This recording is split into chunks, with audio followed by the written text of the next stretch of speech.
Steel Rising, ce jeu où l'histoire prend une torgnole monumentale dans la mâchoire et où Paris devient un Disneyland post-apocalyptique avec des automates prêts à te découper en rondelles. Imagine, un mélange entre Dark Souls pour le gameplay, Nier Automata pour les robots, et un prof d'histoire géo qui aurait sniffé des fumées d'usine au XVIIIe siècle. Dans ce délire dystopique, Louis XVI, ce bon vieux roi qui dans la vraie vie a eu du mal à garder la tête sur les épaules, est devenu un psychopathe mégalomane. Mais au lieu d'exploser son peuple à coups d'impôts, il a décidé de leur envoyer des légions de robots, qui semblent sortis d'un épisode malsain de Thomas le Train. C'est comme si quelqu'un s'était dit « Hey, les révolutions c'est cool, mais vous savez ce qui manque ? Des machines qui essayent de vous étrangler avec des baïonnettes mécaniques. » Une héroïne qui danse sur la tombe de l'histoire. Toi, tu joues Aegis, une automate ultra stylée, qui a le charisme d'un mannequin Dior et la capacité d'écraser un révolutionnaire comme on écrase une mouche. Sérieusement, cette meuf n'a pas besoin de guillotine, elle est la guillotine. Elle combat avec des éventails tranchants, des fusils intégrés, et une fluidité tellement absurde que même les Parisiens dans les bouchons n'oseraient pas la klaxonner. Mais le plus drôle, c'est que Steel Rising essaye de te vendre ce scénario comme un truc plausible. Ils ont recréé Paris, mais genre Paris si Napoléon avait eu des Gundam. Il y a la Bastille, Notre-Dame et même Montmartre.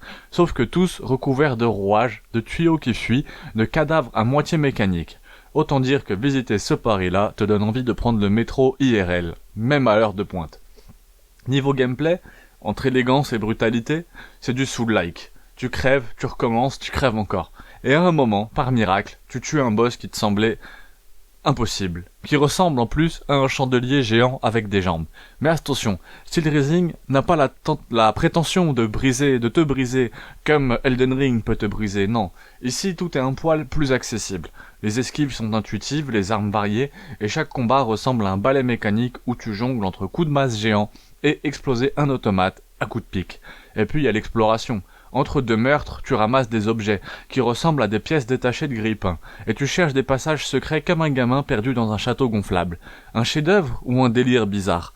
Au final, Steel Rising, c'est comme ce pote qui te raconte une blague tellement improbable que tu te demandes s'il est sérieux. Mais ça te fait rire. Oui, l'histoire est absurde, mais c'est précisément ce qui rend ce jeu unique. Les combats sont jouissifs, Paris est aussi beau qu'oppressant, et le fait de tabasser un automate habillé comme Marie-Antoinette te laisse un idiot sourire collé au visage. Si tu veux un jeu qui mélange un peu d'histoire, beaucoup de robots, une bonne dose de what the fuck, alors Steel Rising est ta destination.